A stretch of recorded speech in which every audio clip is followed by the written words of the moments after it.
when to you me. hosting, because when you hosting, you really can't see, Oh, and you talking about ring off? we know you need to put on your glasses. And they sitting right here, but I don't like putting them on. Whatever. And then I have a whole headache and be wondering why my head hurting. Child, it's a I have a. time with me. How about I have a headache too? I don't have any Tylenol, but I have a Girl, headache. people still take Tylenol. I Me? need something stronger than What are we that. supposed to take? Ibuprofen, No, Motrin, ew. Tylenol extra Aleve. strong. Because What Tylenol happened? is candy. Nobody don't take Tylenol no more. Oh, so that's not like strong enough? No, not what depends on you. Not for me. It's not strong It enough. works for me like really good. A That's the waste only of thing drink. that seems to work for me. Mm-mm. Hey, Veronica, how are you? Who's coming Thank you for tuning in? in. Come in, Let me come clean in. my glasses off so I can see y'all names uh properly. Oh, where's Ryan? Oh yeah, because I need him for the teacher segment. I Let probably me can bring in text. my topics too. Y'all don't look at my hair because I ain't really brush it right. So we're gonna pretend she cute today. Y'all, hey Ryan, well other Ryan. Wait, I gotta talk to my Ryan. Give us an update on the Super Bowl. Who you going for? Let's see. It's Philadelphia versus Kansas City, right? I hope I got this right. What girl? What? I don't know. Don't make me lie. Your son plays football. You are a football mom, He's and not you in the not. NFL. I have no reason to be paying attention to the Super Bowl until he get there. Now Ryan, when can he you get give us there, then an I'll update? know. Ryan, I need two things answered. Who's in the Super Bowl? I believe it's the Philadelphia versus Kansas City. I think I'm right. And then two, where is the Super Bowl this year? What city? Like, I Oh, don't he even he know. did put Eagles. He said Eagles. That means he's That's going for the that's the Eagles, green. right? That's the green team. All I know is green team and red team. Really, Shonda? I know That's more than it. you, really? You do. I'm not. I don't feel. I don't feel no type of way. I don't feel no type of way because I don't. I'm probably gonna watch it There because is Diane. Hi, Diane. my Oh, husband she is a said football Texas. fan. I'm thinking that I thought the TX mean thanks, Diane. I'm sorry. Is that Oh, Texas? now you know what? I was like, what I'm thanking you for, Diane? Okay, it's in Texas. I think that's what she's saying. I don't know. We're gonna find So out. yeah, I think it's in Texas. So I don't know, but I know I'll be watching it because you know this house is a football house. So I'm Yeah. sure I'll be watching it. So TK, how was your weekend while we're waiting on Ryan to come in with us? How your weekend? Full of activities. I am literally drained, but all good things. I have 4 events this weekend. Well, as of tomorrow will be the fourth one, but just events, events, events, events. I love what I do. Oh wait, maybe However, Diane did mean thanks because the Ryan said Arizona. yeah, okay. I don't know. I don't know. Let's Google I where don't know. is the Let's see. Super Bowl. I think Ryan. I mean, he's a football fanatic. I'm sure he's right, but I don't know if Diane meant things. Diane, what you mean by TA? You saw us in Texas? Maybe that was TK because she's just trying to say hi to me. Hey, Diane. No, because the X is not near the K on the keyboard. Whatever. So, um, a couple of things. As you guys know, I work for a nonprofit and I do a lot of volunteerism or volunteer activities. We made a makeover for the Girl Scouts camping and repainted all of their cabins, gave them furniture. And so we did that on Saturday. Then Saturday night was my husband Farrell's promotion party that this beautiful woman next to me hosted, and And she did did that. and she did an amazing job. And a lot of city officials, friends, and family all came together, and we had a great night. Shonda, thank you so much. And then I rested, and then now I had to prep for a big event today that's taking place tomorrow. But I digress. How was your weekend? How was your you made weekend? me. You made me tired just by listening to you. Listen, I usually give y'all tea, but TK needed some rosé tonight. Listen, Listen, I don't know what this is. George poured me some wine as well. And my cup says, I was told there be wine. Yes, ma'am. Yes, So absolutely. this weekend, what I do Saturday? You know, I can never remember past the previous day. But Saturday, I emceed Farrell's party. So I am now, so you all can Oh add my God. MC. First of all, I don't like MC. I like mistress of ceremony. It sounds more, you know, eloquent. So I am a Whatever. mistress of ceremony now. You can now add that to my resume. I do parties, bar mitzvahs, weddings. So whatever you need a host, please holler at your girl. My Instagram is right there. Send me a DM. So yeah, I had a good time. I was nervous. I was like, I don't know what I'm doing. But then once I calmed down, I was okay. But it was good But though. I had a you good are time. naturally funny. I would not pick anybody to do this job if I didn't think that they had what it takes, and you have it. You So do. many people say you are so funny. I'm like, I don't even know what I said. I said, I don't know what I said. She said, you are so funny. I mean, everyone kept coming up to me saying I was funny, but guys act the fool child for no reason. And on that Mm, note, let's start this show. let's go.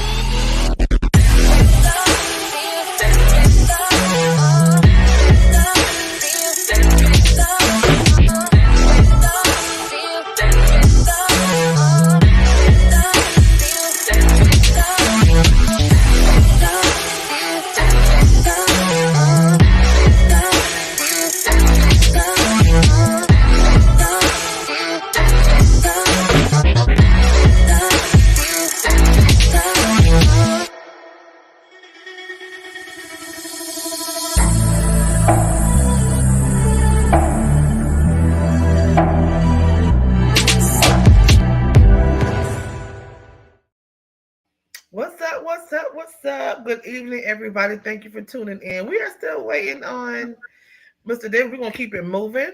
We have some guests. We have some guests. We have a guest who is going to join with us. I'm so excited. I reached out. Well, let me start over.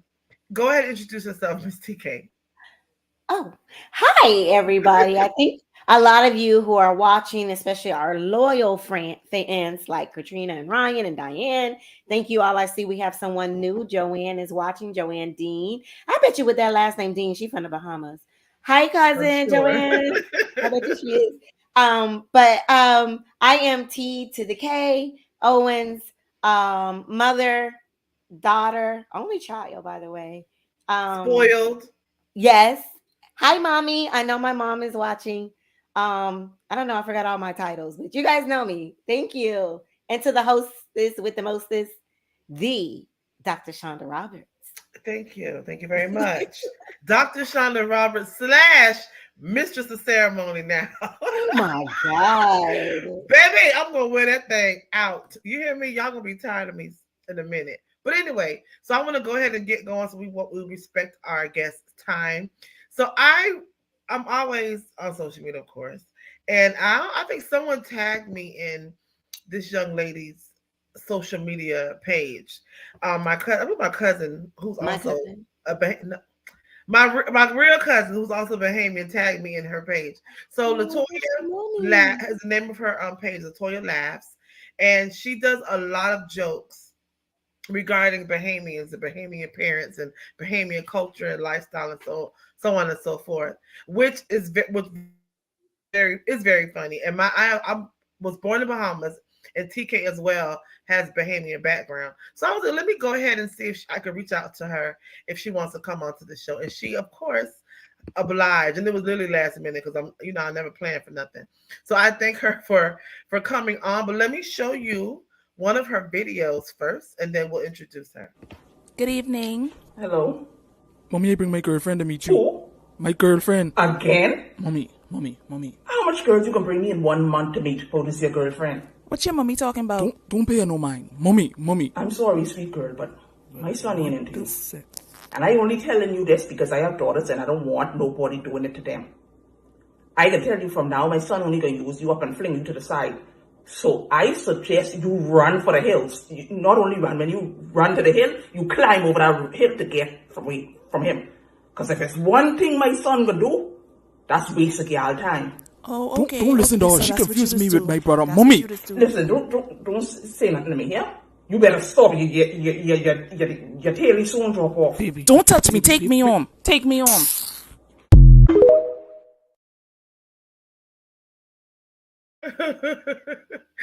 That It's was too true. funny.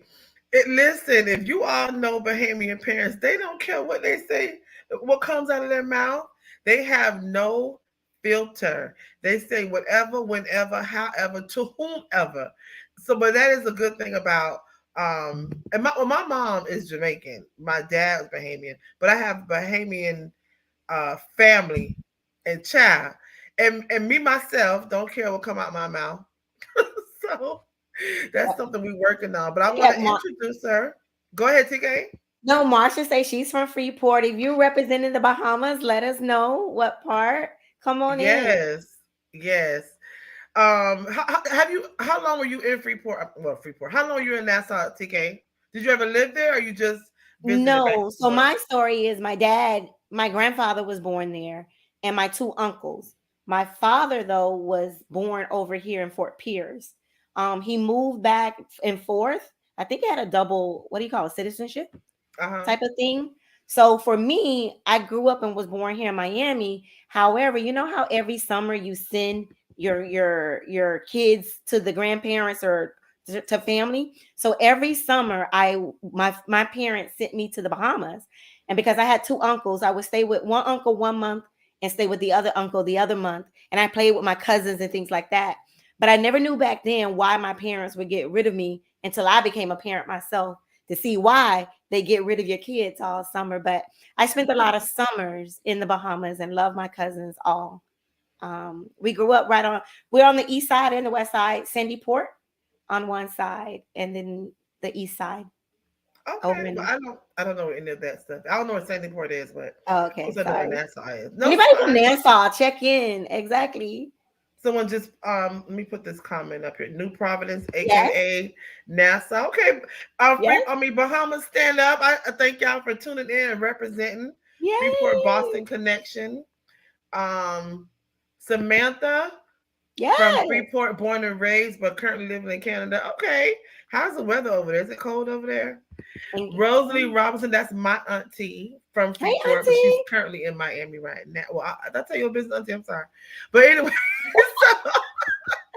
so Timothy Martin, Grand Bahama. All right. And Diane said you were shipped off so you can get to know your relatives. So Y- I'm you know, waiting yeah. on our guest to tune in. I don't see her down here in our waiting room, so I'm waiting on her to tune in. But Angel Doll says Canada's cold as ice. I figured it was. My brother lives there, Yeah. and I know it's really cold. It's So very I'm sorry. Go ahead, Shonda. no. Go ahead. Go ahead. It's very common that a lot of people from the Bahamas migrate to Canada because they're both Yes. British. So both of my cousins, when they went off to college, they went to college in Canada, but then moved back to the Bahamas. So, and I also have family in Long Island as well. Okay. Where's Long Island? Long Island? Say that one more time. That's in Nassau as well. Yeah, and that's a trivia question. How many islands is in the Bahamas? So there are so many. Long Island is very south. And Uh, Latoya's here. She could tell us too, probably. Probably I think like 700. I know, I don't know. right? What It's did Trina somewhere up say? in there. My cousin Uh, Trina said, let's see. Go ahead, Shonda. my grandfather's side is from the Bahamas. Lots of families still there, but many moved to Key West and New York. Listen, I think it's okay. That's good. Listen, Bahamas is representing tonight. Well, let's go ahead and get Yay! started. Our guest has come on. Let's give her a Talk Miami. Well, round of applause. We would typically do that, but Woo! since our what you call our sound guy isn't here right now, so we're gonna just clap and scream for Latoya. Yay! Latoya. That's my cousin. Girl, that is not your cousin. That's my cousin. Hey, Latoya. Hi. How are you? Thank you so much for tuning in. Tell her that you are really my cousin because you are related to the Russells. We're gonna just clear the air.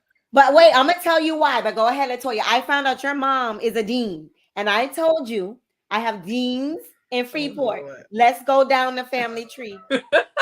She can't want. Listen, Latoya, she wants to be related to me so bad. I don't claim her. We are not related. Toya, Diane says you're beautiful. Thank you. All right, go ahead. She's up. Okay, go ahead. Let's introduce you again. Let them know your name and where you. Looks like most everybody here may know you, but for those that don't, let them know your name and where you're from. Well, my name is Latoya Dean, and I'm from Freeport, Bahamas. Well, I was born in Jamaica, and I grew up in the Bahamas. I came to the Bahamas when I was 3 years old. My father is Bahamian from Bimini. Shout out to Bimini. One of the best, well, if not the best island in the Bahamas. And my mother is from Jamaica.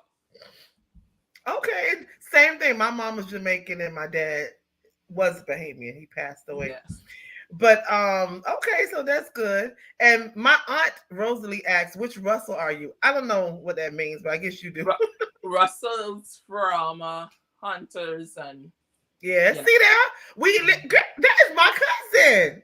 No, Russell's Grants Lewis. Yeah. From Hunters and Lewis Yard and all that. You go to the Blue Bar when you're in Hunters?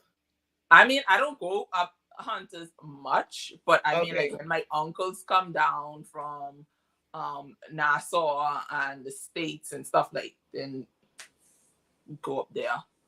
But I haven't been up there in a while though. So what part are you in right now in Freeport? I'm in Freeport. Well, you basically call it Freeport, but it's South Bahamian. Okay, yeah. Okay. Well, good. Let's get it started. So so we just watched your first video. Well, the video that I posted. That was hilarious. But I think that's all Caribbean parents, maybe Black Caribbean parents. I don't know. You know, they have no filter. So what got you started with doing comedy and how long have you been doing it? Well, I've been doing it since 2014. Wow. But I always say that I accidentally started to do comedy because anyone that knows me or went to high school with me, they'll know that Latoya is very shy. Like in person. What? Yes, I see I'm playing characters. So those characters, you know, they outspoken and when I'm in character, then it's like, okay, I'm not shy. But then when I'm Latoya, it's like, you know, like I'll be in a room full of people and I'll just be in the corner, like socially awkward. I know that it shouldn't be like that, but I'm just so shy. I don't know how to approach people and just like start a conversation. So because I was so shy, I'm shocked that I actually do this. So it was back in like 2014. I decided to do, I can't even remember what the video was about, but I posted a video. It was a funny video and, you know, people were laughing. So I was like, I don't think it was that funny, but you think it's funny. So I must be funny. So I started to, I mean, I posted in 2014, but I wasn't posting as much. Right. But that's when I started. So that was the first time I posted a video and I got a few reactions. It wasn't a whole lot because I didn't have a following at the time. It was just a few people, but you know, it was a few people that laughed. So that encouraged me to be like, okay, yeah, well, you must be a little funny. But I didn't really get into it, like posting the videos until like 2018. Okay, that's 4 years later. Wow. Yeah.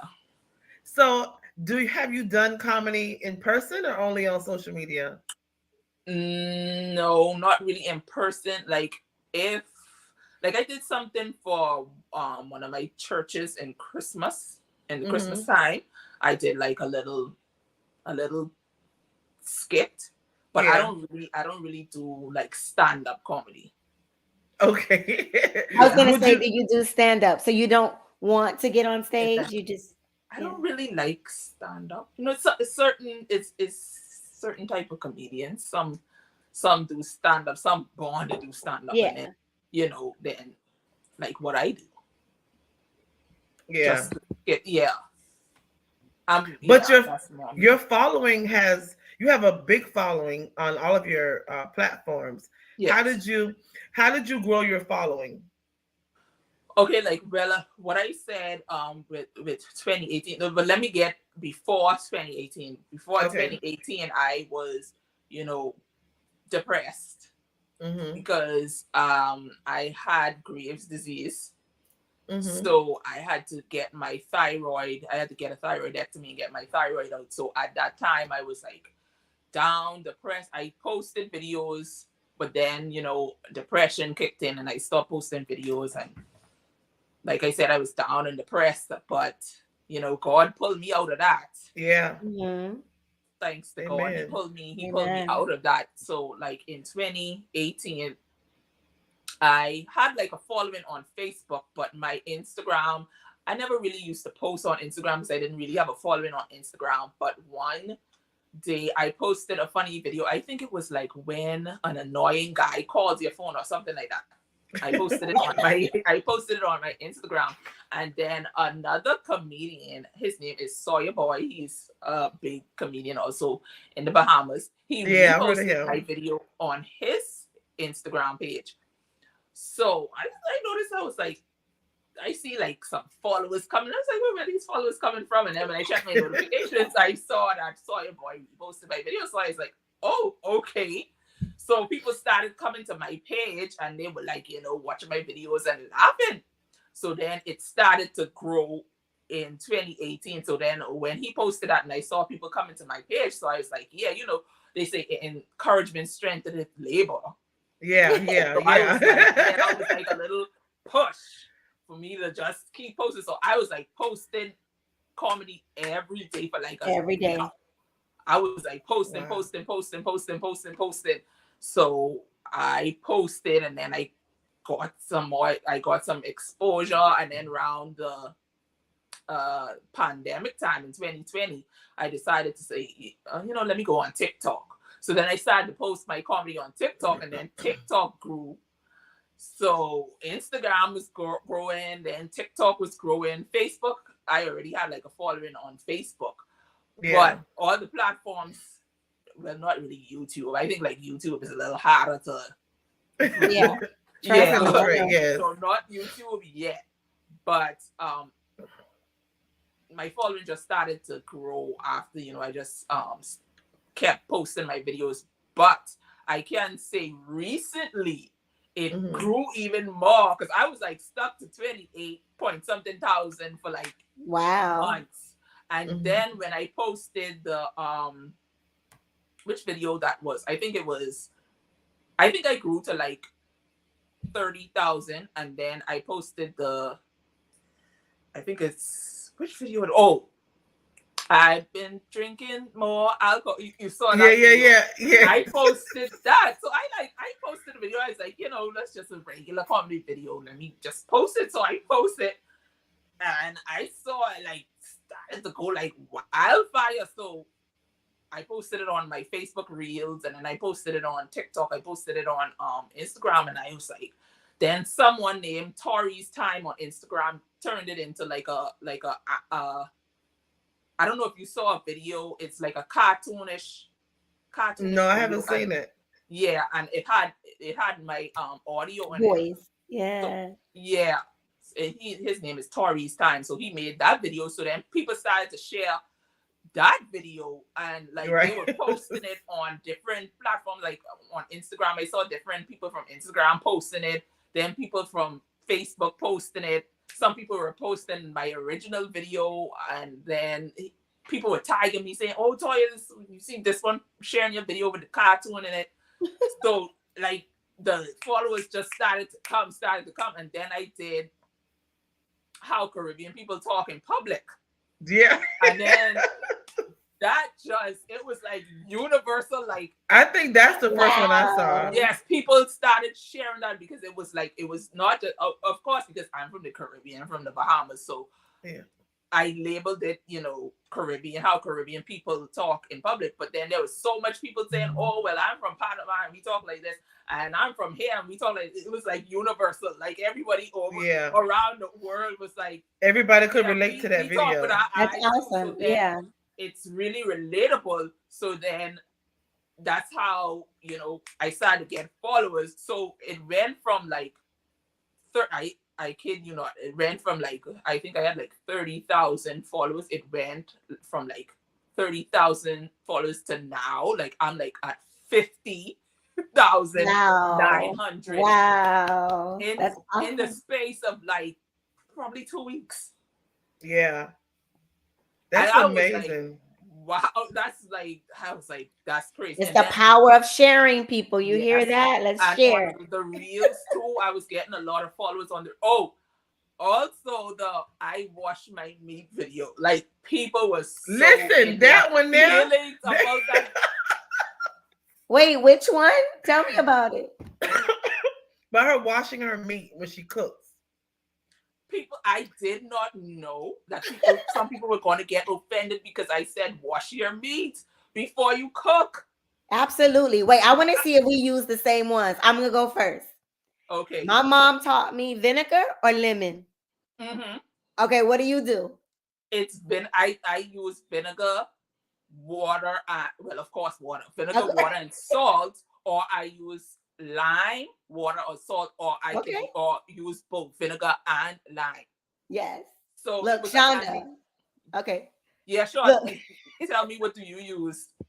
Who? Toya, I don't cook. I can't even tell you what meat supposed to be look like. Baby, all I know to do is eat. Toya, how is she a Caribbean and don't cook? Listen. Don't cook at all.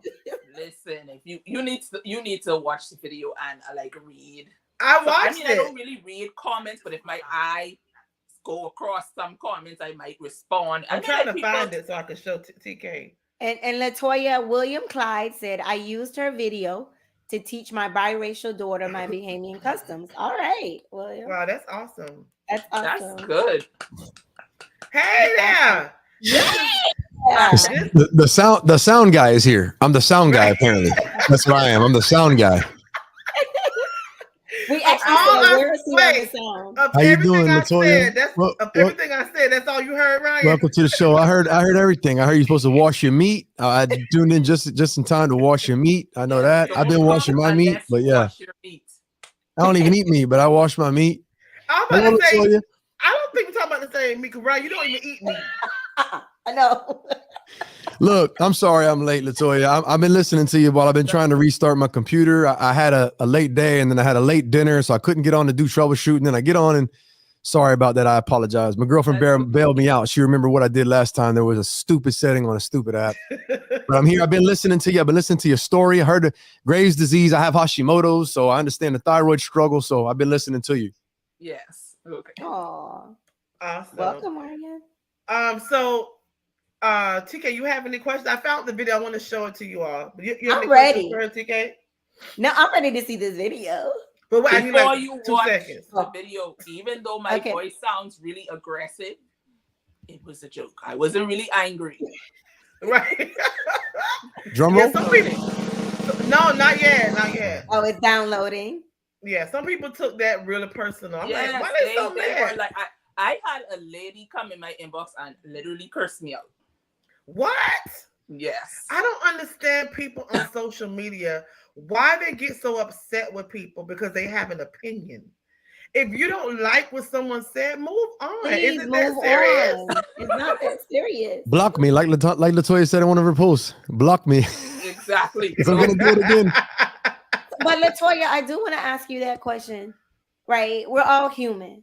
And I think to protect my feelings, I'm always like, I just choose not to read. As soon as I see a comment going left in a negative way, I don't even take it in. Yeah. Since you have almost or over 50,000 followers, I've learned in this world, you're not going to make everybody happy and not everybody's going to like you. How do you deal with the naysayers and the negativity? Well, because now that I've got more followers, so it's more like international, it's like more, personalities and more, people cursing you out. And I try not. Like I say, if my eyes glance over a Right. comment, I might respond. I try not to argue, but most of the time I just don't read the comments. Like, You because can if you read the tell. comments, you could have like a million positive comments, but for some reason one That negative one. comment is just Yep. like, like, because like when the lady messaged me and like she cursed me out, I didn't really feel any way. The devil would have, like, Toya, you need to tell us something. But I was like, you know what? Jesus loves you and so do I. Mm-hmm. That's Yep. what I told her. Kill him And with kindness. she opened it, she read it, and she didn't say anything. So I was like, maybe she needed to hear somebody loved her.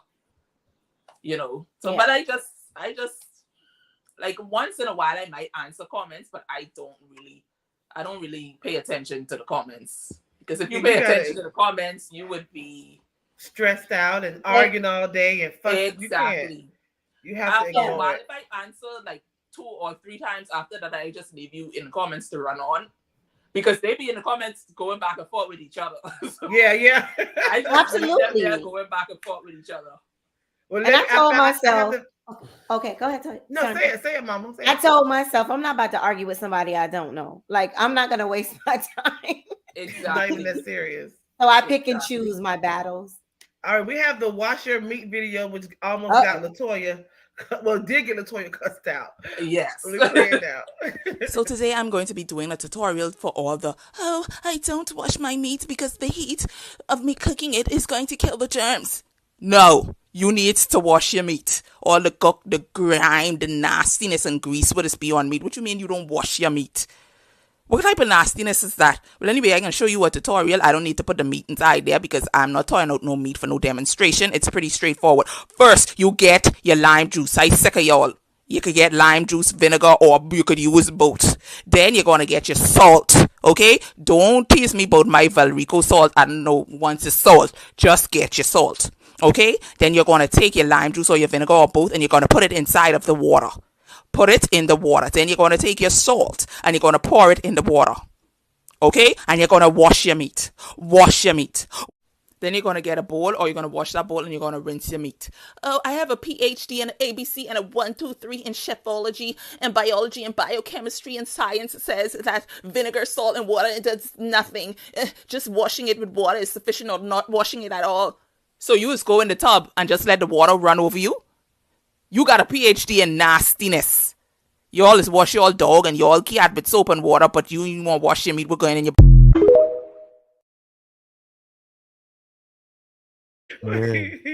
Wait. Oh man, Uh-oh, did we lose her? she left. Oh, I don't know. You can see me? Drop the mic. We can't see you. We can hear you though. What happened? Don't I know. don't She's know. so funny. She's so funny. What happened? You still can't see me? No, the video like really went I out. don't know. Let me put you. I'm trying to bring her back. Nope, it's still the same. Hold on, let me. We can hear you though. I'm back. No. I probably have to come out and then come back. Go ahead, try that. I We don't can know hear. what's going on. Oh my God, that was hilarious.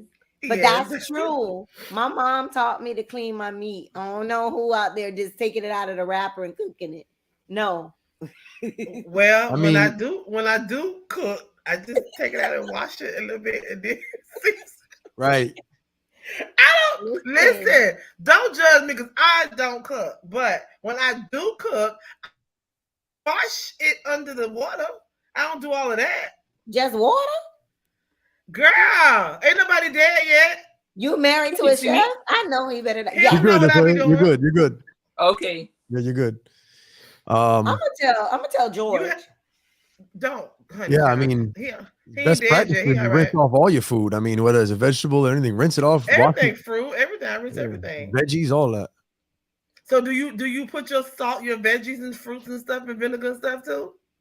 No, Well, girl. I mean, not really. I So wash wash them off that. too. Right. They But not I gonna get have no a heat. brush They're not that even I getting clean heat. my vegetables with. Yeah. Yeah. You have to clean that off. But 'Cause I had the thing about their argument is, oh, the germs get the meat juice or water get all over the place in the sink, and I'm like, how do you think we wash our meat? We take the meat and slap it all over Exactly. all over the kitchen. Like, I just don't understand. And then you disinfect when you're finished. It's like, oh, you don't use bleach, and I'm like, so I don't get it. I mean, I don't know what's so offensive about washing meat. And someone was like, oh, FDA says, and I'm like, Listen, I don't I care don't what FDA says. I'm not judging nobody. If you wash it, wash. If you don't, you don't. That's on you. Look, to each his own. Everyone has their own way of doing things. Some people just get too personal about what someone else does. We all live our life differently, and if I don't do what you do, that don't mean I'm a worse person than you, or vice versa. So I'm not gonna go on somebody's page and be like, "You stupid because you brush your head up the wrong way," or "If you dumb because you put the toilet paper this way." People, life is too short for that. It's too short for that. Do you what makes you happy? Because what I do, what I eat, don't make you boo boo. So it shouldn't even stress you that much. So last question. Well, I have one more question. I don't know if anybody else does. Besides the comedian, who is Latoya? Who are you? Tell us who you are. In a nutshell. Who is Latoya? Basically, I mean, like I said, I'm shy. I heard that. Yes. I still don't believe that, but okay. Yes. I'm shy too, TK. I'm very shy. Girl. I am. I'm shy. I'm really quiet. I'm quiet. I love to cook. Let's go to the. Did y'all see her food? Before tonight, I was on her page scrolling, and I saw that potato salad, mac and cheese, ribs, oxtails, the potato salad again. Let me tell you something. I started to say, I'm sick of this diet because I want all of that. On my cheat day, I want my husband to make me some potato salad, mac and cheese. I want all of that. It looks so good. The pineapple upside down. Lord Jesus, it was. My daddy used to make me a pineapple upside down. I was reminiscing on those foods because now I don't eat too much. I don't eat red meat because it's like just too much for me. So I have to just stick chicken. So I was just watching it like. Who taught you to cook? Nobody really taught me to cook. I watched my mommy cook, but nobody watched nobody taught me to cook. I just did But it. your mom is Jamaican, right? Yes. Okay. But nobody really taught me to cook. I just did it.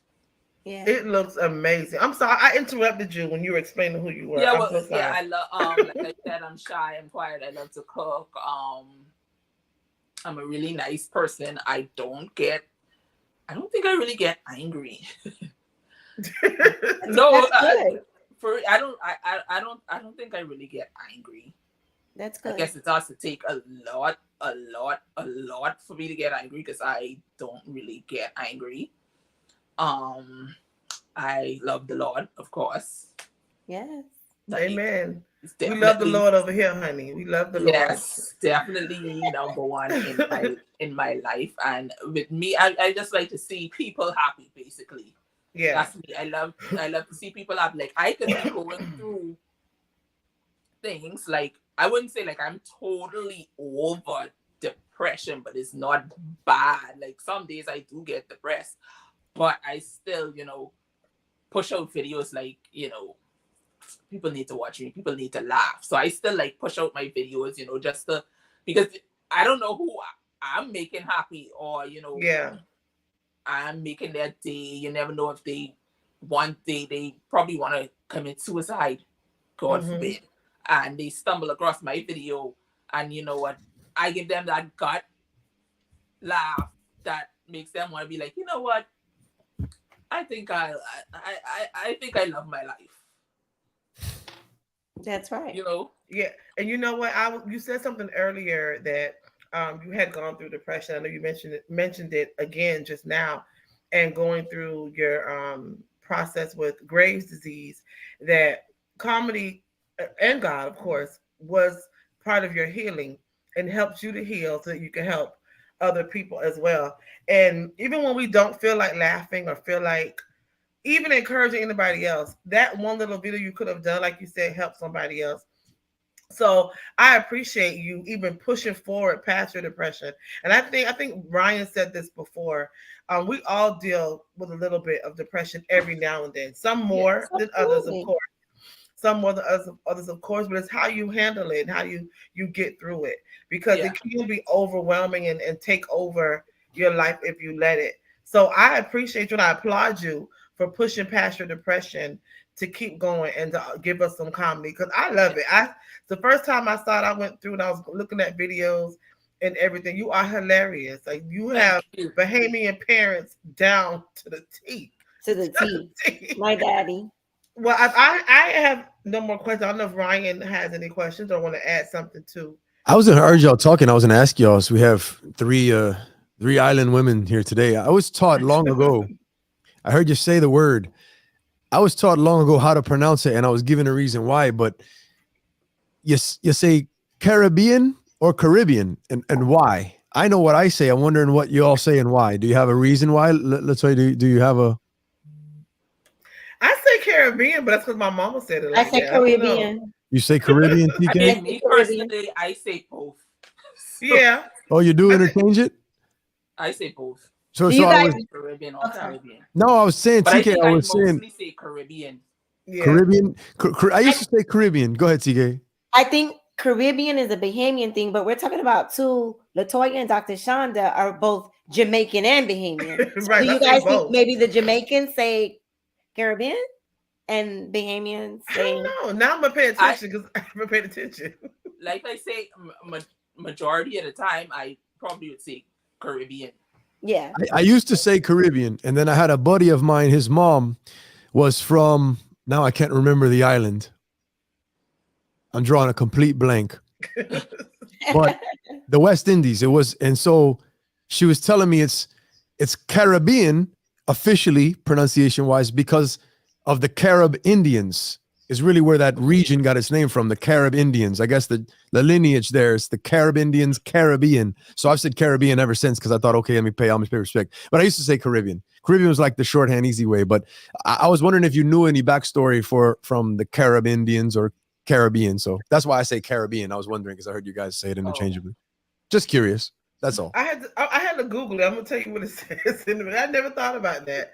You pay attention to detail because even though I hear both, I never thought about anybody saying it differently. I just figured, whatever. Well, she kind of corrected me in a sense, or educated me, and I thought I'll run with that. What'd you find on it? What'd you find on it, Shanda? I don't know. I feel like reading all that. That's why I just Okay, said don't worry never about it. I mind. was just curious. I don't think it matters. Everyone knows what we're saying. I just didn't know Right. specifically.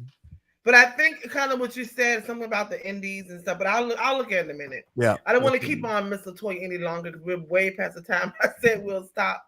But I appreciate you. Thank you so much. Everybody, please go follow her on social media. She is Latoya Laughs on Instagram, Facebook, and TikTok. TikTok is Latoya Dean. Oh, Latoya Dean. I have two. See, Facebook. we're cousins. Oh my God. Drop all of them. Where are they? How can they find you? People to follow you, check you out. I have my personal page. Well, I turned it into a business page too. It's Latoya Dean. Also Latoya Laughs. I have two Facebook pages. And my TikTok is Latoya Dean. And my Instagram is Latoya Laughs. Yeah. And you could join my YouTube too, which is Latoya Laugh. Okay. I will definitely follow that one as well. I'm following everything except YouTube, so I'll make sure I follow that because I definitely want to support. So I share a lot of your videos when I see it. I mean, I don't have a big following, but one more follower for you is great. So thank you so much. I really appreciate you.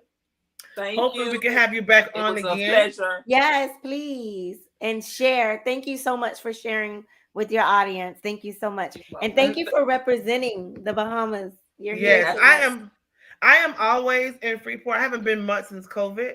But listen, I'm gonna call you. Okay. I need some of that potato salad, the chicken, the pork chops, the rib, all of that. Latoya, wait, before you go, both of you guys, I leave for Bimini this Saturday. You gotta tell me where to go. Oh, Bimini? Oh, yeah. Okay, I'm gonna reach out to you. Okay. Reach out to me. All right, thank you so much, Latoya. Okay, take you're care. welcome. Good night. Bye. Oh my God, I forgot I tell you I leave for Bimini. I don't know if we go there you first. You told me already, girl. I'm about sick of you talking about that trip. Oh my God, everybody I leave. I'm No, gone I'm for 8 joking. days You deserve it because I don't know the last time you went on vacation. So you need since COVID. right. I've So been Wow. you stuck in need this to. house since COVID. And Yeah. I'm happy for you. I want you to have the time of your life, act the fool, jump up and down on the ship, do cartwheels, flips, and all of that. So I want you to enjoy yourself. Thank you.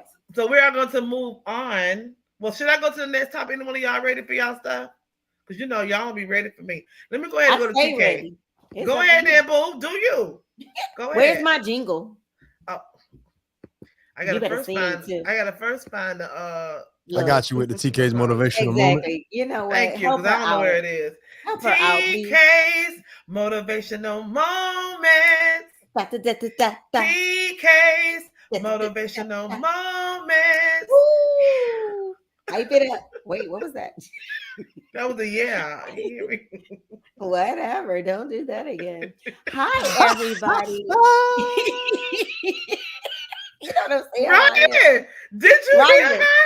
First of all, see, I'm trying to Yo. sing for her little ungrateful behind for her Yo. Don't do moment. it She again. got the nerve and the audacity to tell me don't do it again.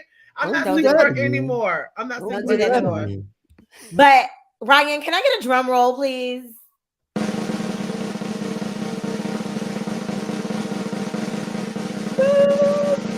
Yes, yes, yes, yes, yes, yes. I wanted to acknowledge and recognize Black History Month. We are in February, and this is the first show that it is in February. And I just wanted to acknowledge that we are in Black History Month. And with that being said, I just thought that it would totally be appropriate for me to bring in a quote from one of the only Black president that we've had here in the United States. And guys, I don't know about you. I remember the day that he was sworn in, and not because he was sworn in, I was there in DC.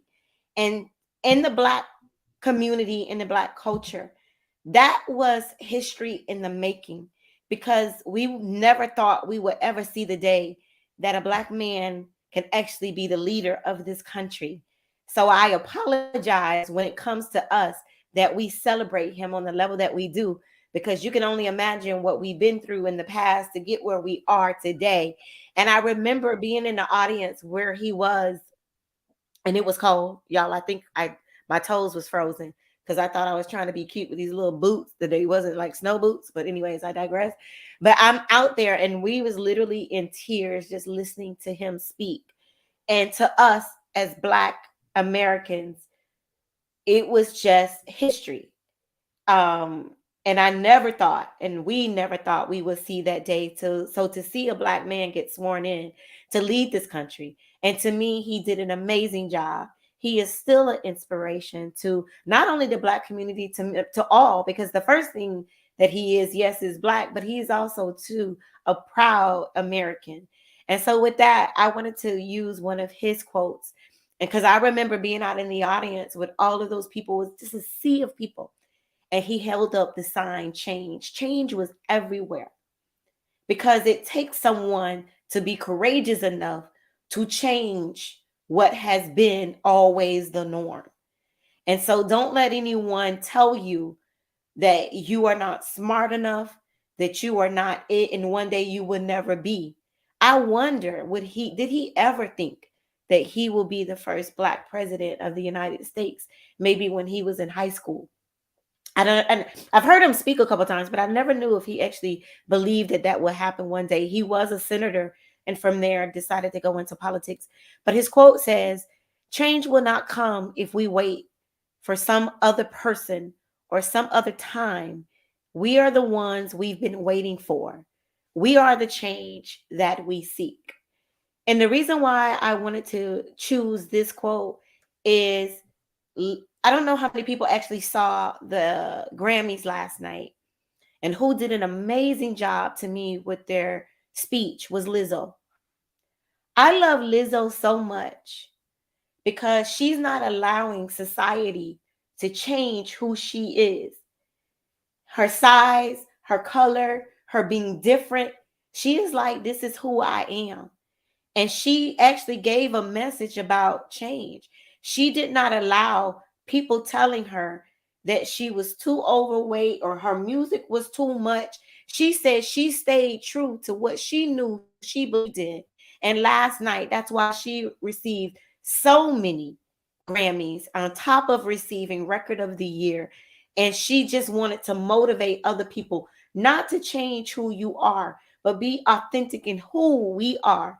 And you feel like only you can change the world. And don't you let somebody tell you that you can't. I shared with Ryan, I don't know if it was Ryan that asked me or me just telling Ryan, like, what is my key to success of people who saying that I do, that I inspire them.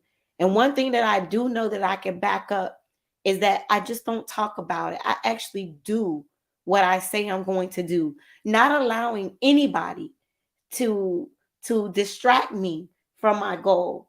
So I challenge all of you, from my mouth to your ears, is be that change that you want to see. And don't let anybody change your mind. Speaking of the word change, they're gonna be change is the key word of today. You, if you could see it, you could believe it, and don't let anybody tell you otherwise.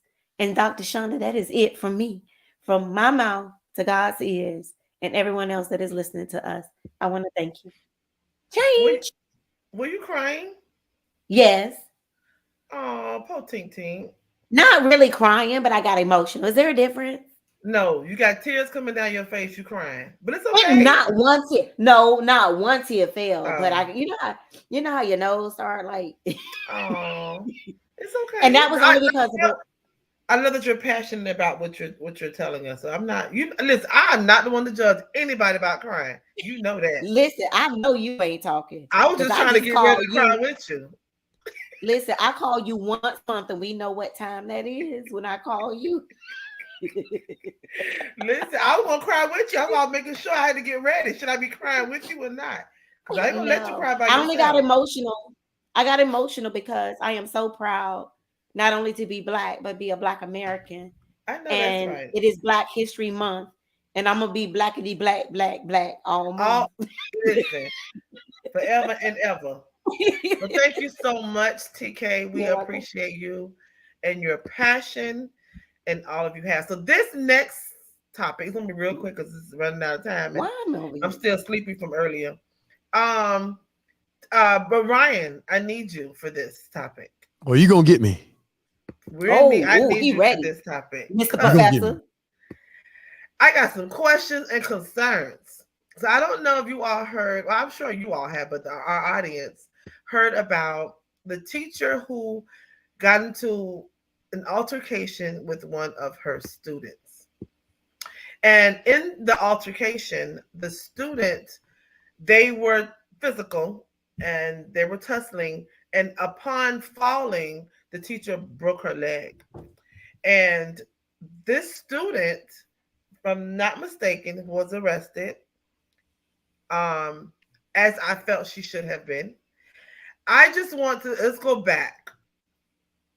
So it happens a lot. I looked up I was trying to find statistics. I couldn't find really statistics, but what I did find from 2023 alone, which is only a little over a month now, there have been several classroom fights with students and teachers.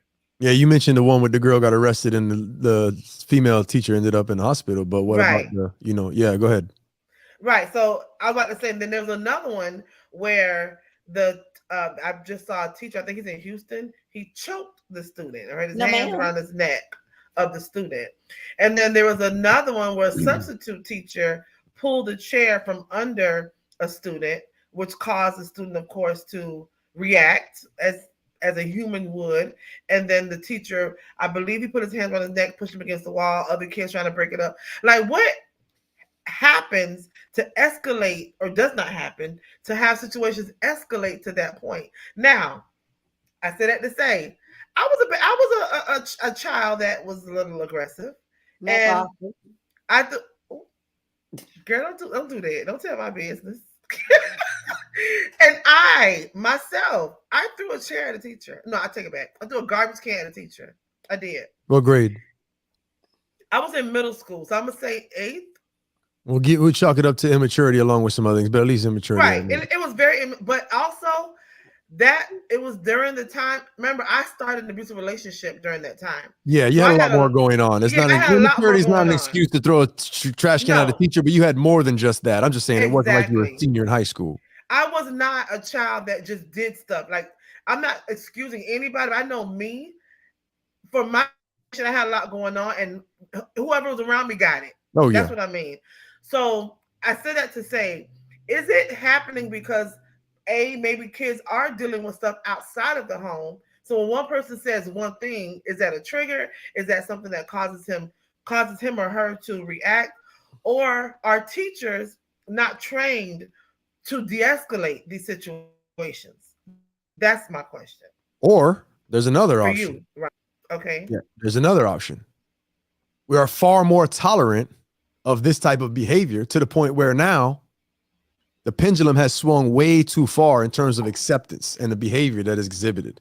So I just want to say what I had and what I thought about in terms of this conversation about students fighting teachers. And you can throw into that conversation students fighting students, because we saw recently this 14-year-old, I believe, boy. Oh my God. Don't even beat a 9-year-old girl sister on the bus. And while the other students filmed it and looked on and did not stop him at any. So you could throw that into the midst of the conversation, and also into the endless amount of videos that we see surfacing of these type of things that are almost celebrated. Now you got to remember, kids have always been kids, and they've always been cheering on fight, fight, fight, fight. That's happened for decades, generations. Mm-hmm. Now it's not only encouraged, and before it was a fight and it was over, you broke it up, 2 kids were disciplined and probably talked to, whatever. Now it's not only encouraged, it's recorded, which is a whole nother dynamic. Right. So your original questions are, what are the consequences? And how can teachers prevent this? Now, the counselor in me, I spent over a decade as a school counselor. Mom and dad, stepdad are all educators. Okay. Mm-hmm. The counselor in me could come on here and talk about a number of answers. I could talk about what are the consequences. We could talk about more security and police. We could talk about criminally prosecuting parents of the children. We could talk about prosecuting minors as adults for violent offenses. We could talk about suspension and alternative schools, consequences. We could talk about that. We go there. We go down a whole list of all these consequences. How can teachers prevent this? We could talk about cameras in the classroom, just like cops wear body cams, more counselors and interventions. We could talk about increasing teacher pay, so we attract better teachers. We could talk about de-escalation training. We could talk about all those things if you want to. Mm-hmm. But I'm not coming on here tonight to talk about all those band-aids. All those have utility, yes, and they could help in their own way overall. But we got to stop with the band-aids. We got to start having an honest, real conversation about the hard truth and the obvious elephant in the room and the 800-pound gorilla that people want to pretend isn't the issue. And it's one word, and that word is home. Mm-hmm. Home. There are always exceptions, but home is where home training, where manners, where respect, where self-discipline, where emotional regulation, impulse control, healthy attachment, empathy, care, consideration, understanding consequences all come from. The literature is clear. There's no debate. This is beyond understood by anybody who can read the data and by any developmental psychologist that's worth a damn. Yet for some reason, this isn't the main focus of our conversation, of our emphasis, of our intervention, of our politics, of our resources. And quite frankly, when family values are brought up, it's usually and often dismissed as part of a right-wing agenda and or a religious Christian ideology. Well, I'm here to tell you, I'm not Christian, I'm not religious, and I've been a registered Democrat my whole life. And I'm talking about it like it is the primary thing we need to talk about. Ain't no agenda over here. This is a former school counselor talking. This is a Democrat talking. We do not emphasize family values and home training and family unity and the core values that come from the home enough. We are not. We are actually moving away from that. We have an obsession with individual rights and individual freedoms over and at the expense of family unity and what happens structurally at the home. And I got to tell you, I've been a registered Democrat my whole life, and I'm not trying to bring this into politics, but it's going to take politics potentially to get involved, and that could change tomorrow. I'm a registered Democrat. That could change tomorrow. And if the Democratic Party doesn't get their act together and start to prioritize family values, like you see some trying to prioritize on the right, and again, both sides of the aisle have their issues and their flaws, but I'm going to tell you like this, if they don't get their act together, I will be voting for a candidate that prioritizes family unity. I don't care who it is. I'm not voting for a party. I'm voting for results. And if somebody's going to step up and say, look, this is my number one priority, this is how I'm going to do it, and this is what's important, they're going to get some votes, and it might be mine. So we got to start having a conversation, especially people on the left, and start saying, look, this conversation about family and about family values, it's not just some right-wing Christian ideology, far extremist conversation about, nah, man. Like, this is what matters. We can talk about all these band-aids all day long. We can talk about all these interventions all day long, but everybody knows the truth. These kids are growing up in environments with families and communities that are not sufficient enough for them to have the training as individuals to then interact socially in an open, free public school. And then you get this. There's no respect for adults. There's no relationships that are respectful with the adults. And then you get this. Now, I'm not blaming anybody per se, but I am putting the responsibility where it lies. I could sit here and we could talk and tap dance and tiptoe around all this stuff, and we can be soft and compassionate and sensitive, and ain't nobody gonna lecture me on empathy. I'm a school counselor. I've been trained at it. It's what I've done. I got thousands of students that'll go and tell you, fall back if you're talking about Mr. AB doesn't have compassion, care, and empathy for people. I got it. And I apply it when it needs to be applied. But I also give you some real talk. And this can serve as my real talk tonight. Like, we need to have a conversation about family values. I don't give a damn where you stand. If you want to know why people are growing up from children to adult and conducting themselves like this, it starts at home. Yeah. That's it. It's not rocket science. That's my take on the whole matter. You can bring all the interventions you want, but if we don't start having a big conversation and putting pressure and emphasis on people stepping up as parents, even before they get pregnant, about what it is to be responsibility to raise a child, to have a family, and put pressure on males to stick with the mother of their child and support the home. If we don't put pressure and have that conversation, we're going to be in the same boat that we're in right now 50 years from now, even worse. That's my take on the matter. TK? Question for you, counselor, professor. What if it's a learned behavior at home and that's the mentality? There ain't no what if, TK. It is a learned behavior.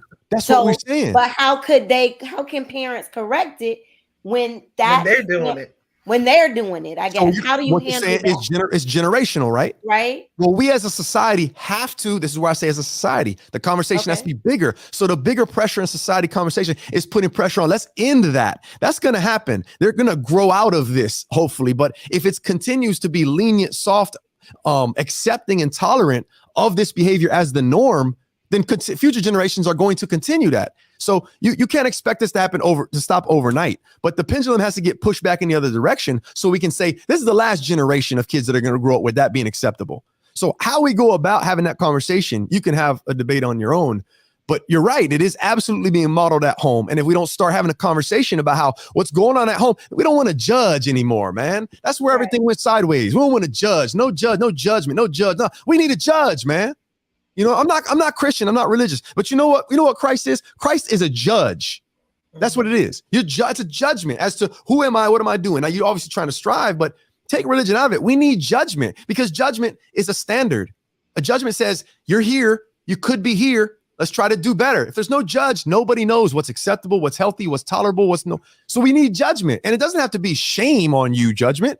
It needs to be, this is unhealthy. This isn't tolerating. This is the consequence. Like, a judge. That's what it needs to be. And I don't mean like one judge or one person. I mean, we need to have a conversation where it's judgmental by nature. We're saying this is not acceptable. This is not going to be tolerated in general, and have that conversation, that real conversation about what's happening at the house. Again, not to shame people per se, but to set the standard that this can't continue for future generations. That's my take. Now, all the other stuff is going to be helpful, but it serves no purpose. All those other interventions serve no purpose if we're not going to be honest about the fact that no matter what we do, these kids go home to that house where that behavior is being modeled, and they're going to come back. So we have to start modeling it and working with the students and disciplining them in a way, in working with the community at home, but telling them, and whether that's a police officer showing up, DCF showing up and saying, look, you are not a healthy parent. We're going to have a conversation with you. There might be some sort of consequences. You're going to be arrested because of whatever your violent behavior you're exhibiting or not being accountable for your teenage child. Whatever you got to do there needs to be a conversation that we as a consensus agree and vote on, I guess. But it needs to be a harsher conversation than we're having. Because right now, everybody's getting a free pass. And look how it's working out for us. And I was going to say, this teacher, I forgot the lady's name, but y'all can look it up. She's in the hospital, was in the hospital with a broken leg because she's defending herself. And And that's just one case. Now this child has a record because she couldn't control herself. These things turn into their what's the word? They last perpetual cycle, or what are you talking about? Yes, all of that. I can't think, but yes, all of that. Like one thing causes something else. So now our teachers in danger. Are our kids in danger? Like what's going on in the classroom should be teaching and learning. Now teachers are I've heard some teachers say they're even afraid to close their doors sometimes. They're afraid to, like some teachers are afraid, and you have some students afraid to ask questions or afraid of whatever what may happen.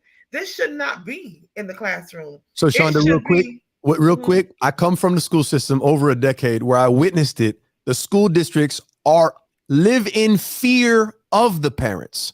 If a parent goes to the district to complain, they will cater to that parent, whatever that takes. So it needs to be addressed where the school system and the district is not catering to. Now you got to put students first in terms of their education, but this is a bigger problem in terms of where the emphasis of the priority is. Your principal might have your back, but if the parent goes to the district behind closed doors, they're going to make good with the parent however they can to appease them. And if you think parents don't know that and aren't picking up on that and exploiting the hell out of that, you're stupid. TK? I guess I could just have so many questions. So the first one I want to hit on is, this has been happening for years. I too was a middle school teacher, taught in elementary and middle. I never ran across this, but I guess let me spin it in this way. I understand that you're saying it starts at home, Ryan. And I heard Roy, thank you, Leroy, you said it. Maybe sometimes we need to counsel both the parent and child. 100% agree, but the parents have to be open to that.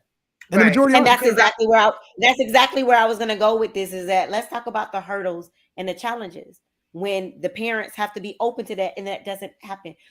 After you've done all that you can do, what is the solution to this?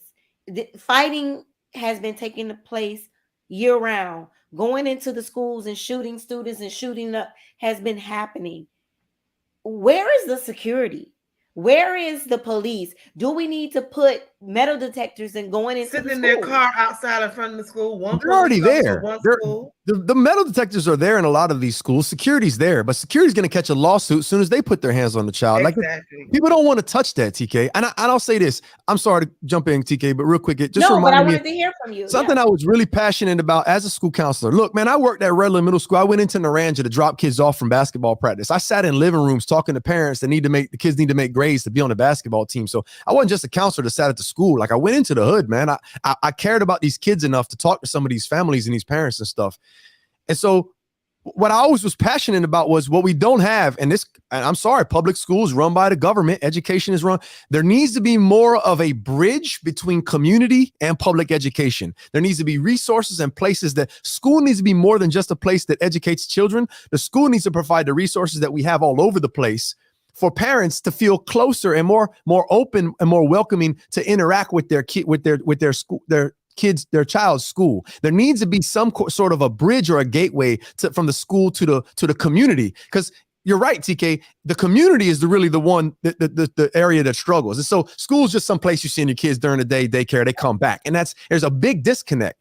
We need to focus more on how there can be and great principals, great schools do this. They have a relationship with their communities in the area. Absolutely. There's a pipeline, a gateway, there's a bridge, open lines of communication. Great principals, great schools, they have that. And so when something happens, that principal or that teacher, AP, they can call a house, even with that quote problem child, which I don't like that label, but that child who's, gets into some sort of a trouble or there's an issue, they'll call home, and the parent now respects, even the parents we're talking about who aren't really with a good school, a good administration, generally, there's always exceptions, will respect the fact that the administrators care. When they call, the parents will now side with the administrators. Most of the time, who are parents going to side with? What'd you do to my child? Mm-hmm. What did you do to my child? What happened to my child to do that? Why? It's always, what did the school do? What did the school do? What did the kids in the class do? What did the teachers do? They're going to defend their child. And I guess to a certain extent, rightfully so, because they're defensive in a sense. And maybe they come from and they've been through situations where they have been attacked or ostracized or stereotyped or discriminated or whatever. So it's like, I'm going to be defensive. Like, I'm going to stick up for my child. But most of the time, a lot of the time when they're sticking up for their child was in the wrong. But they're not open enough to hear and side with and listen to the parents or the teachers to say, look, this is what happened. I need you to work with us and support us. Because child ain't gonna listen. Child barely listens to the parents. Child definitely gonna listen to nobody at the house. But you know what? I've had to go into school and advocate for my child. Now, as parents, you know your children. I have if someone said, well, this child did this, I'm gonna say, yeah, they probably did. Well, let me hear what happened. If they say, well, this child did this, I'm like, that's out of their character. Let me hear what happened. All parents are not like that. And I know Elijah came home one day and told us that this boy hit him in the face with a football. Okay, they're at PE. I'm going, Elijah, it's okay. The next day, they called me, oh, Elijah's getting expelled. I said, for what?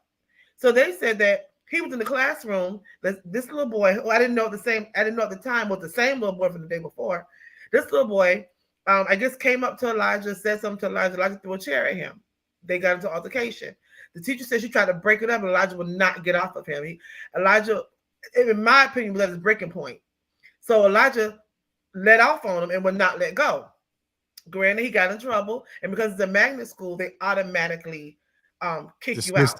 Yeah, right, because it's not your home school. So when I found out, I said, well, what happened the day before when he came to you?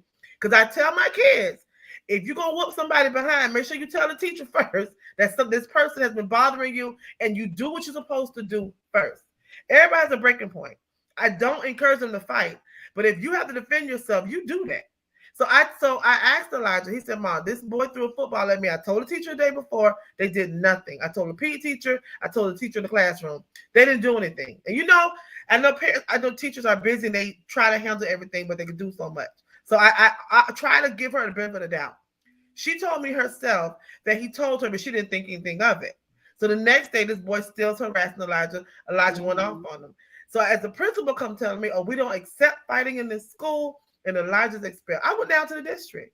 And I said, because if my child said, I asked for help, I reached out for help, I did what I was supposed to do, and nothing was happening. And now because he reacted to being, picked on, you want to kick him out? I said, we're not doing that. That's not going to happen. Shanda, it's a fine line between self-defense and fighting. And I think what you're talking about is, hold on a second. My child was not the problem child, was an instigator in this situation. That's where you're going to plead your case. And I agree with you. The challenge is the school system's in a situation where they're not disciplinarians, they're educators, but they have to have something in place. You know what they have? They have this zero tolerance policy, which means if you get into any sort of a physical altercation, no matter whether you're defending yourself or you're instigating, both of you are gone. Well, of course it's going to lead to problems. So no. So because that school was that child's home school, he wasn't kicked out. He was suspended. But I found out that this child broke somebody's bone a couple of months ago or a while ago. Right. Hit the girl's face to a water fountain. He did other things and was still able to come to school. But because my child defended himself against this person who has attacked more than one child, but he still can go to school, I said, no, we're not doing that. Is there some things they need to change too? Was your homeschool or not? There should be some consequences besides being suspended. Some kids don't give 2 F's about being suspended for 10 days. That's not a consequence. They actually don't care about staying home. No, you're right. They actually moved when I was there. Sorry, TK. They actually were moving away from outdoor, like trying to get rid of outdoor suspension altogether. Now, granted, it ain't gonna solve everything. You can't just outdoor everybody, and that's gonna solve problems. Because I think I agree with what Ray's saying in the comments, or Roy. You can't. That's not gonna solve everything. But you can't not have that as an option. You got to have some sort of a different approach there. Go ahead, TK. No, I just want to ask you guys. Well, what is the solution? I don't know. We could talk about Band-Aids all you want. And because what we do is we end up pretending like people will pretend like they have the solution, and they'll suggest a lot of approaches and things that haven't been tried. We should do more of it. And then there's those people out there that have these ideas that really are not practical. They just sound good in theory, and it'll make them feel like they have the answer that they're never going to really be able to apply. I think the answer is a combination of what I was talking about. Start to apply some of these things to mitigate the things that are happening in the classroom, whether we do put cameras in the classroom to protect both the children and the teachers, whether we have it on file, whether we have the training, the interventions of reaching to the community, but having a conversation just about what's tolerated and what's not. And then having conversations just again about family in general, that over time, as a generations go on, we start to realize there's an emphasis here. I mean, it starts at home, and home is in the community. That's what we have to focus on. So whatever the interventions are that we can do to help parents at home and educate the parents and emphasize that in the communities, that'll show up in the schools. I know that's not an answer, but I think it's a conversation we probably need to have again later on with, I don't know, maybe some school officials or educators. I don't know. We're gonna even be able to find the answer. Right. That's what I ate that as soon as I said it, Ryan. Go ahead, again. I was saying Ponga is actually a school counselor for middle school. We could invite her back on whenever we talk about this topic. Sure, she's echo a lot of the stuff that I just talked about as far as she probably feel the same way Ryan does. Maybe not. Maybe she has a different angle. I mean, she's seeing it now currently. I know a lot of things have changed, but I'm just speaking for what it was like for me close to 8 years ago is when I left, 7-8 years ago, and I was there since 2004. But one of the reasons why I transitioned to work at the college, at the college level, was because, to be honest with you, I didn't see myself doing that for 20 some more years to retire as a public school educator. And that sounds like, well, why you bailing? Why you copping out? I gave that shit my heart and soul every day. I showed up to counsel those kids. But because a system is structured the way that it is and it's set up the way that it was, I ended up just being an unpaid administrator with a walkie-talkie. I couldn't even counsel kids. They had me doing all sorts of other stuff, from bus duty to cafeteria duty to attendance to this, that, and the other. I wasn't working with the kids and the parents like I should have been. And so I thought I can stay here and get counsel kids 10% of the time and be stressed out 90% of the time, or I can find a career where I'm working on influencing hundreds and hundreds of teenagers and young adults that are now going to go on to be educators potentially, and that are going to be parents and have families. Like, that's, I thought I could have as much of an influence there. But we need the Pongas, we need people in the school. But like I say, it's a system where if there's a crack in it, they're going to smell the blood. You got to have a well-oiled machine. You got to have good people. You got to have good educators with good intentions at the top that are good educators, but they also care about the community. You can't just have somebody who, principals get paid, you know what I mean? And you could just sit behind a desk and have a terrible school and collect money as long as you can. And most of them don't do that. But if you do that, you spoil it, you ruin it. So there's a lot going on, and we could talk about it much longer. Our hours, of course, far well spent, but there's so much more that we can talk about. I was looking on this website, boardteachers.com, and it's a website about educators. And one of the first topic it says is student violence against teachers has become the norm, and that's not okay. Violence against teachers is an epidemic. And I know a couple of teachers who have quit. They're like, you know what? I don't get paid enough. They don't get paid enough. Right. They don't get paid enough. They're not supported. They're not protected. They're not supported. Right.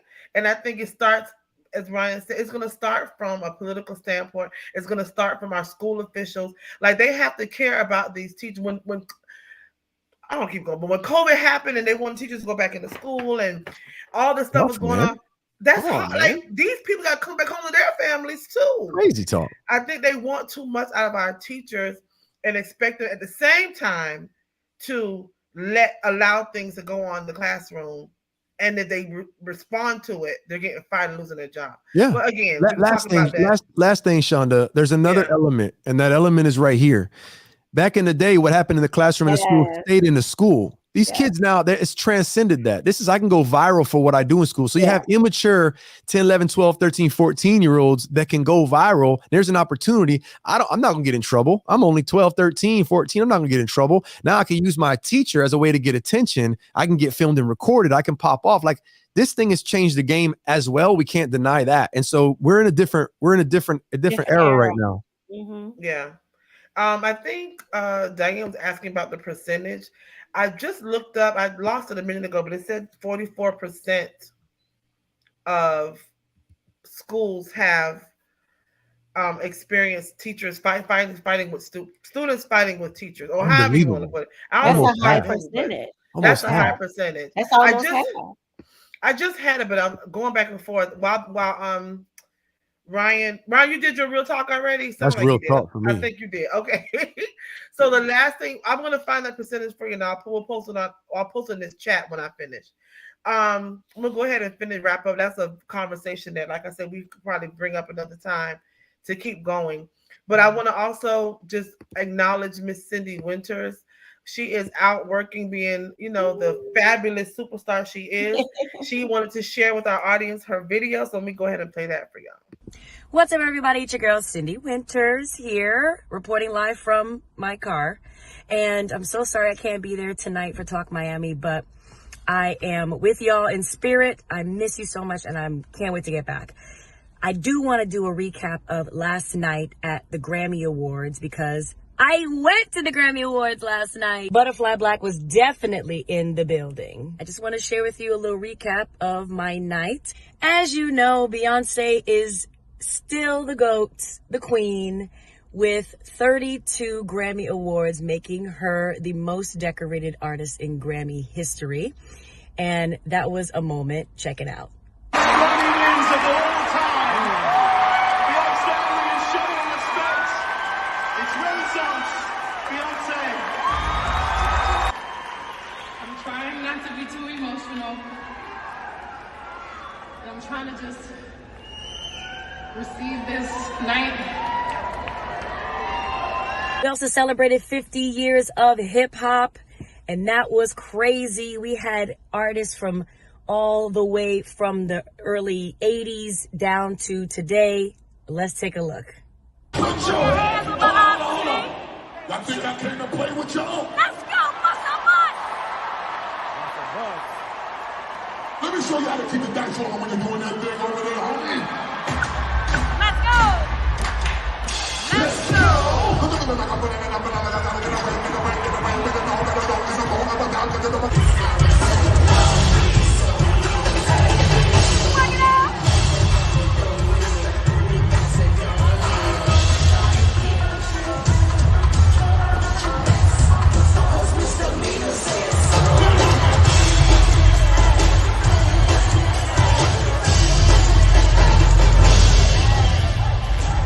And the biggest surprise for me as a vocalist is Artist of the Year, Samara Joy. I'm so sorry. Thank you so much for this honor. A beautiful jazz vocalist with the reminiscence of great vocalists like Sarah Vaughan, Ella Fitzgerald. I am so proud and so excited for her, this young artist. Oh, and let's not forget about my outfits.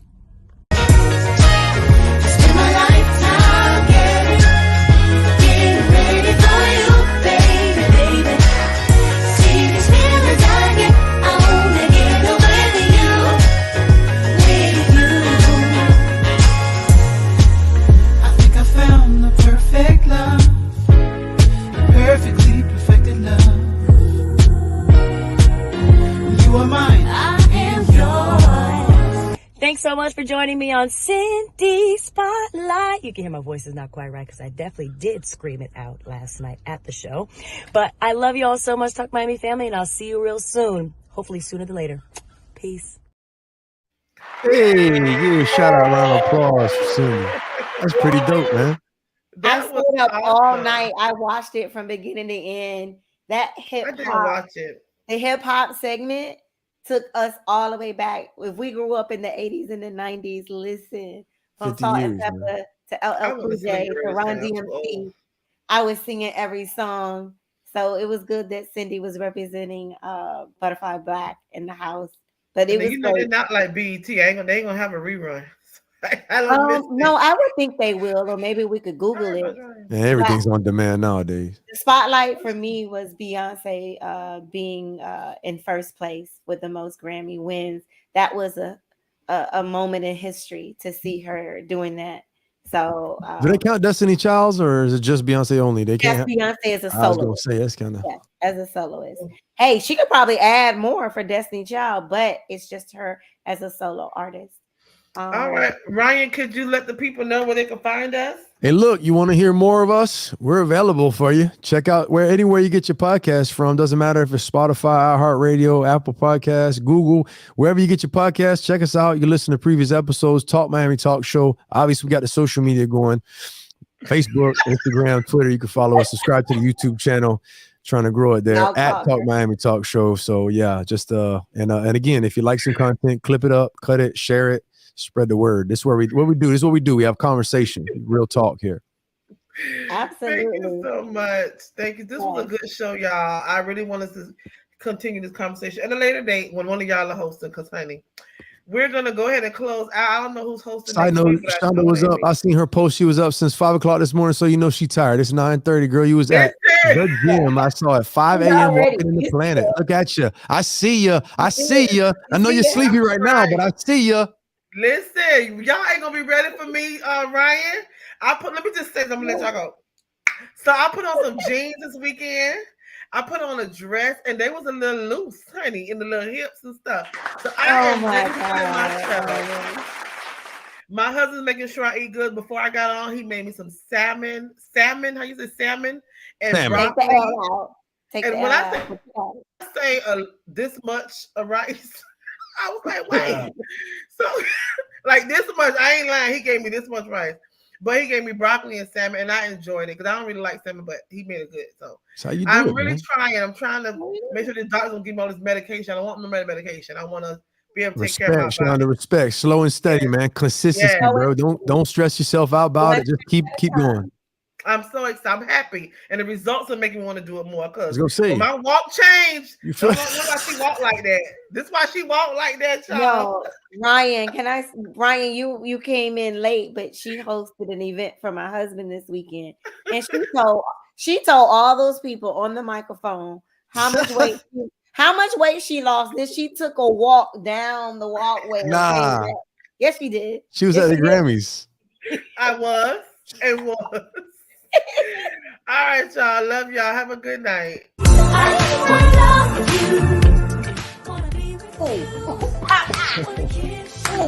right, ladies. Bye, everybody. Have a good night. Good night.